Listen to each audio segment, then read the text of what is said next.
Hey, what's up, guys? Hope everyone's having a great start to your week. I'm your host, Sean Blue. Welcome.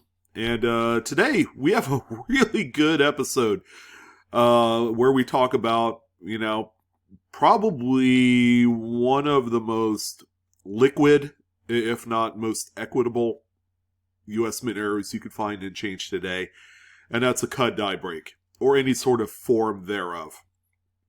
But I'm wearing one blue glove, and the big reason why is I wanted to share something with you that's going to be important, and we'll probably end up talking a little bit more deeper in actual dies. Now, I'll get into exactly what this little slug is, but we'll probably end up doing some sort of like little tutorial video of how dies ultimately shape not only our coinage, but errors. This is actually a very inexpensive trade token die. It's comparatively a lot smaller than what the U.S. Mint uses. The U.S. Mint uses a great big. This is like the base of one of the dies, maybe more so like this size. Probably, I don't know, what's that, 4 inches? 4 inches in diameter. I mean, this one is a lot smaller, but this is actually a die for a trade token. I don't know if you guys can see that, but there it says good for 22 cents on the end in trade. And this was actually a die that was used to produce trade tokens around 1930. So this is a quite early piece. And in today's market, believe it or not, if you wanted to obtain a die, or maybe a set of dies of trade tokens, they'll set you back around $15 to $20 per die. They're actually quite affordable, and I prefer these more than a U.S. Sourced or U.S. Mint sourced die from maybe a commemorative coin or a current circulating coin, because before they sell those, and they actually do sell them. Good luck trying to get them, by the way. They don't pop up that often, but on eBay, a canceled die where they actually take the die face, because obviously they don't want you to produce counterfeit coins. They actually grind the end of them where the design is on that working die, so that way there's no design details left. And when they do stuff like that, you really don't want an example of that die. It makes it a lot less special to own something like that. But if you wanted to own a die that produced some of our U.S. coinage, more than likely that's how it's going to be offered up to you in a canceled form. And that's why I went with this, because you still have design details on the faces of these working dies. Now, these things, much like a lot of components to a working mint press, they fail. Now, what happens when these things fail? Now, these are rather sturdy, but you can imagine the amount of pressure and force that it takes to constantly mint out today's coinage. I mean, a set of dies will normally, let's use Lincoln cents as kind of an example. We'll probably end up minting around 100,000, if not more, coins before we begin to see some sort of wear and tear on the dies. Wear and tear consists of things like little cracks, stress cracks. The pieces eventually fall out, and they'll form what they call cuds. And when that happens, when it strikes every coin, the metal flow is going to fill up into that area that no longer has a piece of the die, and it'll formulate just a raised bubbled surface. It's actually in relief to the actual depth or height of what the rim is on the edge of the coin. Sometimes they'll billow out a little bit more than that. But obviously all the metal flow goes into that absent area where there's no more die, and it will formulate a bubble. It's a really cool error, and it's probably right up there as being one of the more easily accessible errors to find. And I'm happy to say that these particular US Mint errors are worth a boatload of money. I mean, when it comes to just taking a look at the different types of error coins that sell on a weekly basis, CUD errors sell for the most amount of money, and the good news is you don't even need to grade them. I even did a video along with a few other little updates of a 2021 retained CUD that has blown up the numismatic scene. And there's a lot of people that are really invested in finding some of these examples. So we'll probably end up seeing one of those on our list here. But I wanted to take some time to talk about how these CUDs form before we jump right in, because there's going to be folks who are a little bit new at discovering some of these particular errors. You'll come across it, and then you're going to have two different kind of opinions on it. You're going to think, first of all, wow, that's a really spectacular looking error. I don't know what it's called, but I'm going to find out more. Or number two, someone will look at that and say, man, that's got to be damaged. You know, there's no realistic way that is produced with that massive, bubbly, raised area on a coin. Okay, those are going to be kind of like the two most main, I guess, first impressions when you come across a coin like that. So what I want to do, let's go ahead and minimize me, first of all. We don't want to see my ugly mug all video.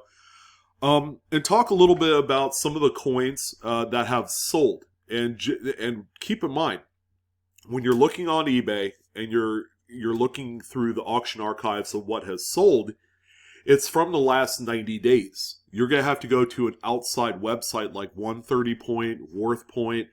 I don't think TerraPeak would have that information. That's actually in eBay itself, to be able to find some much more earlier sold listings from before 90 days ago. So that's anything from, October 10th?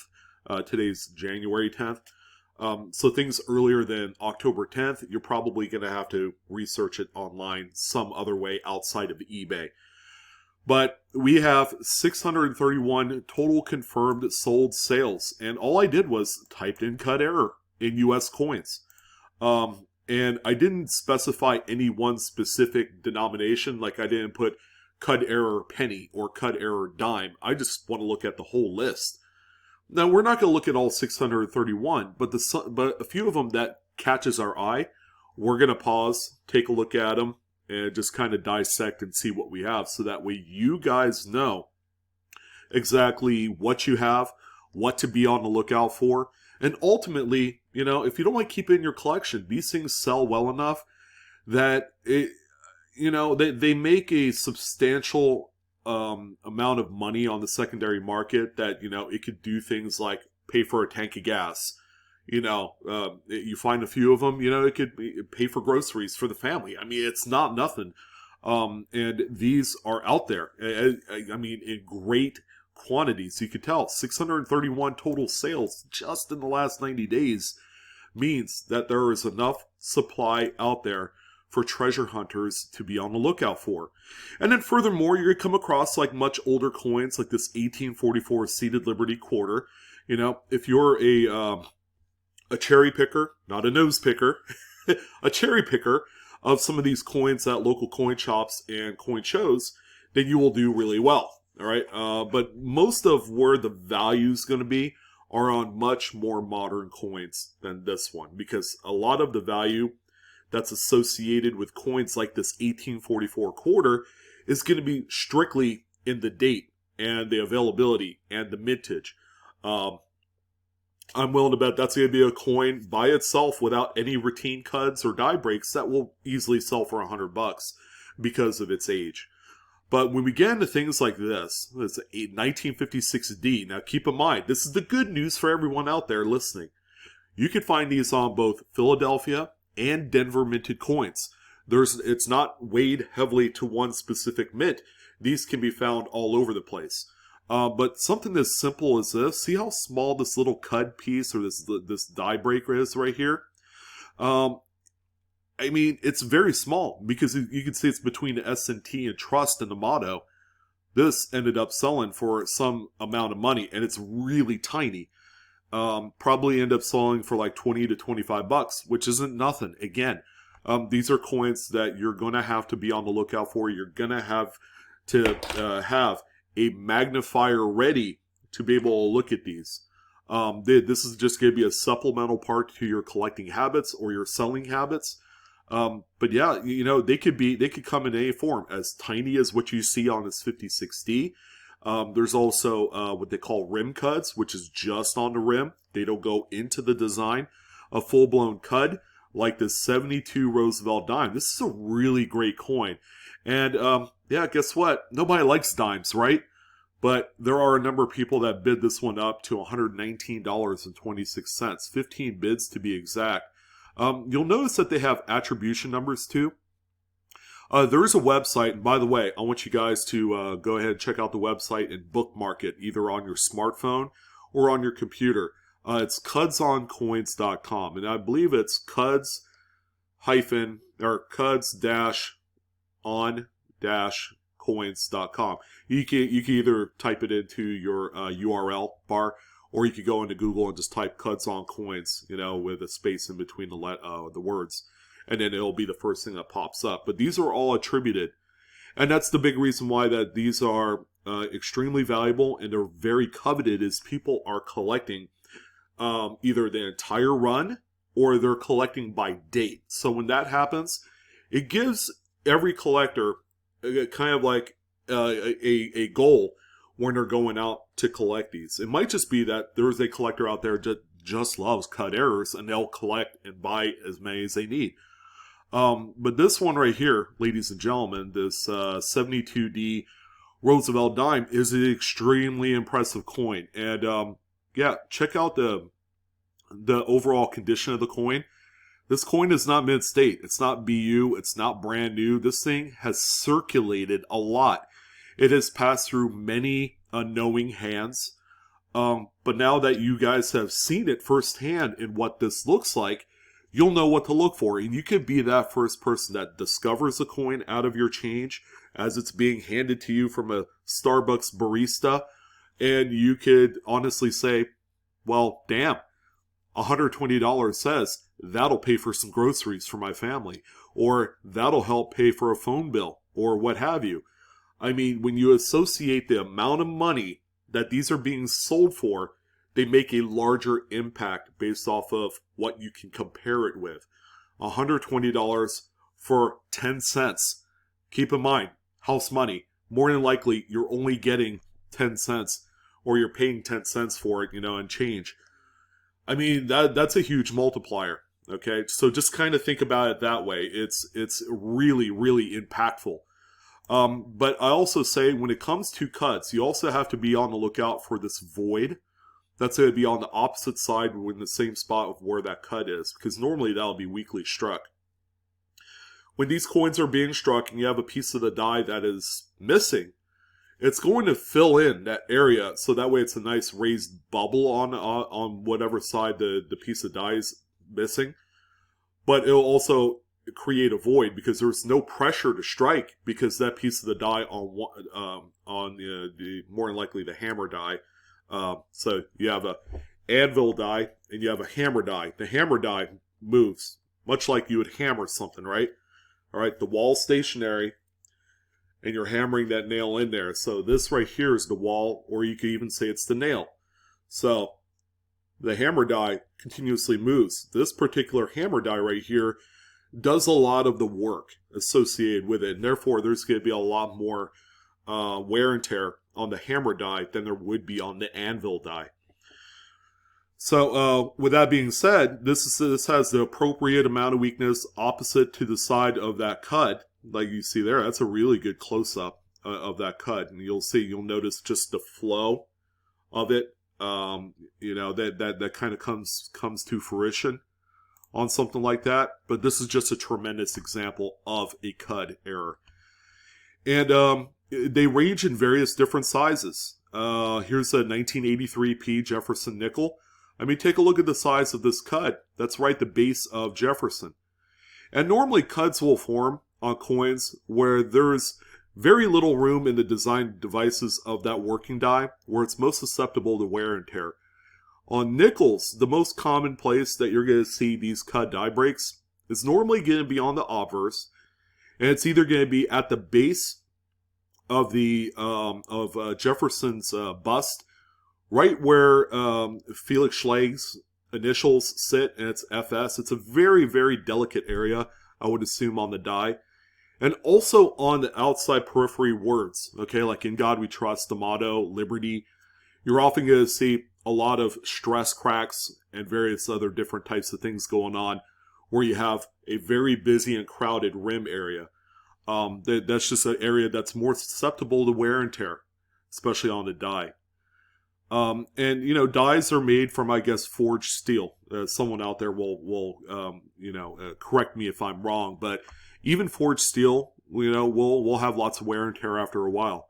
That's inescapable, and that's something that you're going to continuously see. But also be on the lookout for other things like little die chips and cracks. Again, the most susceptible areas where it's like really crowded and busy, design-wise on the die, is more susceptible to various cracks and stress, different types of wear and tear on there. This is what they call a pre-CUD right here, this 1940S, and really it's a piece of the die that had cracked fully but hadn't fallen out yet. So you're still able to get some sort of design transfer on the strike. It might be a lot weak, but it's still there. And it hasn't fully formed the area in which it would normally be a CUD.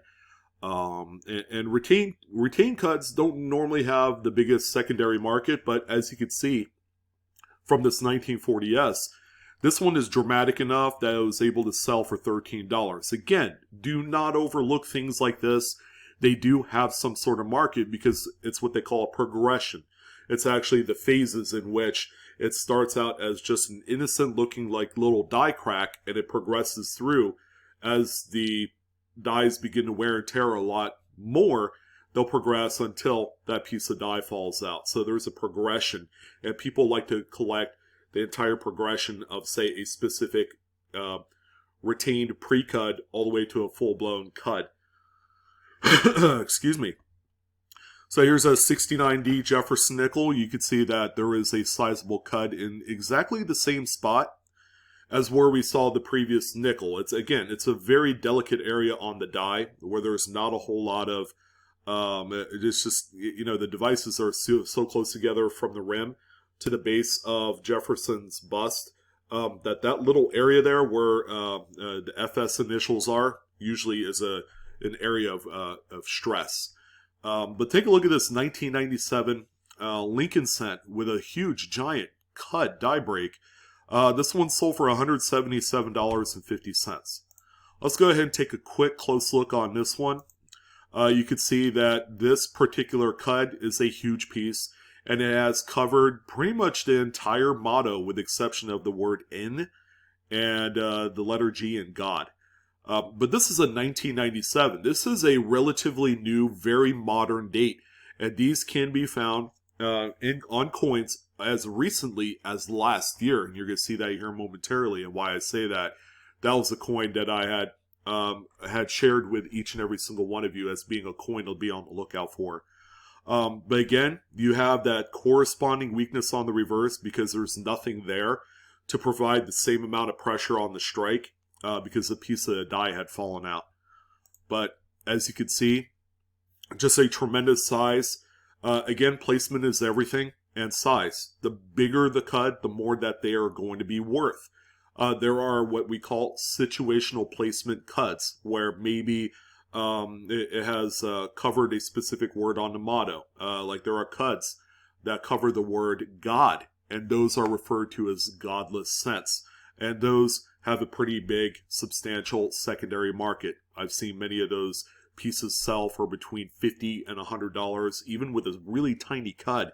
All it has to do is cover the word God on that particular coin. So this is a really great example here. And again, the coin is not mint state. It's oxidized brown a little bit. It does have some wear. But this coin, at one point, did circulate through many hands before it was finally pulled out by an eagle-eyed collector. Let's go ahead and take a look at a few more coins, something for you guys to kind of consider. Old Indian head cents, again, you can find retained CUDs and full-blown CUDs on coins going all the way back into the earliest years of U.S. coinage. Here's another one right here. I think this might be the same CUD as the 97 that we saw before. Only this one, someone had thrown it up as a fixed auction or something to that effect. They took a picture in a 2x2, which is a huge mistake. You are sacrificing quality for the sake of just being lazy. Okay, that's what it is. It's laziness. When you take a picture of a coin in a 2x2, that which costs, by the way, pennies on the dollar, it probably is like 1 cent to buy that particular 2x2. And by the way, it's a silver dollar 2x2. It's not safe at all to put coins in there where there's going to be a lot of room for it to move around and possibly fall out. But that coin right there sold for $80 before shipping. Let's see what else we got here. There's a few cool ones. Here's 1919 with a very, very small sliver of a CUD at the base of Lincoln's bust. This one sold for $37 with 7 bids. Here's one of those Jefferson nickels with a CUD right over the word trust in God We Trust. Sold for $34.92 with 5 bids. Again, 1980s. You could find a lot of CUDs in 70s and 80s Jefferson nickels. Check out Cuds on Coins' website. Look through the attribution guide on there. You know, those guys do a fantastic job at posting up-to-date photos of these. Here's what we call a rim CUD. Again, it's right on the rim. Does not go into the actual the relief or the fields and into the design devices. It just sits on the rim. So that indicates a little bit of a fracture of the collar in which this one was struck. So we looked at this one, $12. Again, these are a little bit lower on the totem pole, but you would be surprised how many of these are being constantly overlooked by people that are looking for substantial errors. I know I've overlooked a number of rim CUD errors, and you should really pull them out. They're worth about 10 to 20 bucks on average. Here's the 17S, again, much earlier dated Lincoln, but it has a pretty substantial CUD right here separating the rim and going to the actual edge of the wheat stalk. And then again, the newer statehood quarters and things like that, there's a lot of really cool like pre-CUDs and full-blown CUDs, like West Virginia is a good one. What's the other one? South Dakota? There was a few of them. But check out this West Virginia, 15 bucks plus shipping. This is actually a very common CUD, and they're all on Philadelphia minted examples. Let's see, a few more here. 1936. This is a really strong example, sold for $46.57. Steel cents are like a haven for CUD die breaks. This particular example, 41 bucks. Again, same spot, and that's right here at the base of Lincoln's bust. You can also find quite a few of these on the reverse. That same kind of like situation where it's going from the rim to the wheat stalk. That's another common CUD placement area for the 43 Lincolns. Here's a West Virginia quarter, 2005. This one, of course, undersold because, number one, these statehood CUD errors on especially West Virginia, very common. And I believe the Colorado is another one that's quite common as well. All right, so here's a big one I guess, you know, you guys have heard about, that I've talked about. This is a brand new 2021. This isn't actually a full-blown CUD in a sense that the piece of the die had fallen out completely. Because on the area that's in question, there's still some design that's being struck onto the coin from that area that should really be, you know, falling out by now. 2021, these are only found in Philadelphia coins, and apparently these are being found all over the place. There's a number of them that have been found in the Midwest, like Indiana, Illinois. There's some that's being found in New York. There's the original concentration of these were in the state of Virginia. So these can be found all over the place, but these are a huge coin. There's a few examples currently in the marketplace that are at an extreme amount of money. There's a few that are between $750 and $1,000 as of this taping. But the realistic kind of dollar value that people are comfortable with, given the supply of these, is right around that $500 to $700 level, depending on the progression. People want to see the examples where the date is nearly completely missing on these. This one you could kind of see the 2 and 0, and that's pretty much it. But $700 is a strong amount of money. That's kind of like on the more extreme end of the possibilities of what you can't find with CUD errors. Let's see if we can find a few more. This one right here looks more like a die dent or a gouge, and less of a CUD. 59 Lincoln, $37. It's raised, it's off the surface quite a bit. This one right here looks to be damaged, 55S. So here's another 2-coin set, January 2nd, $415 on the 2021 pre-cuds. And that's a lamination. Here's a 96 Jefferson nickel. Again, the CUD is right at that base of Jefferson's bust. $25 for that one. That's pretty good money for a very common CUD area. Quite a few of them. Quite a few of them. Actually, you know, let me do this. Let's go ahead and explore a couple of the most priciest examples. We're just going to go ahead and change this up so that way the most expensive coins are at the top. There's 2021. As you can tell, I'm skipping through a few because those are not CUDs in a true sense. That's damaged. There's our $700 boy right there. There's another one there, sold December 29th for $550. This one is a 2020, by the way. Make sure you're looking out for the 2020. This is actually a pretty substantial retained CUD die break on the reverse. And it's different. It's different these days because the what's referred to as the anvil die actually holds the obverse image where it used to be flipped. I don't know how long ago they changed that. It might have been about 10, 15 years ago. It used to be that the obverse die was the moving hammer die, but now it's flipped. So the reverse die is now the hammer die. More 2000. Wow, quite a few 2021s. That coin is hot right now. There's another one there, December 17th. That's right around the time that I talked about the video. Here's a 70S. It's graded too. Now, some people ask, is it worth grading these? And I'm going to say yes and no. Okay, the reason why I say that, and by the way, this is an atheist cent. Okay, so it looks like the word God might be covered on there.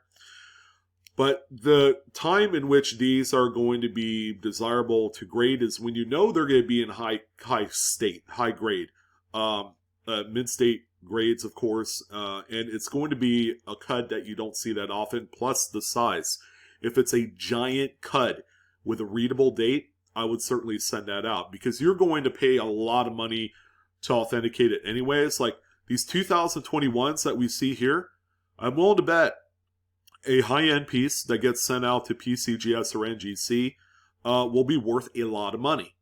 A lot of money, much like that bat quarter with the strike through that I talked about in Mint State 64 that sold last year, a few months ago, for $1,250. Again, those are going to be coins that have enhanced in value because they have been graded, but you shouldn't, under any circumstance, grade every single CUD, especially some of the lower grade pieces. Now, this one, we're going to kind of end it off on this one. This is a really, really beautiful, very large size CUD on a 1975D. Again, Denver coins getting tons of love here. This is just not for folks on the East Coast. This is an NGC Mint State 64 obverse die break, as you can see. And then there you go. That thing is huge. And this is a date that, again, you should be looking out for you folks on the West Coast. This is a good one. You do have that corresponding weakness on the reverse of the coin. But this one right here, this is probably an example that you didn't need to grade. I mean, you know, you did get $208.50 for this example. It's sold in October with 19 bids. But realistically, if you were to back out the submission fees and the error attribution and then the other associated fees with shipping and time, having to wait for this thing to come back, you'll probably end up breaking even. All right, breaking even in respective of what this one sold for compared to how much you would get if you sold it raw. Sorry, that's my dog barking.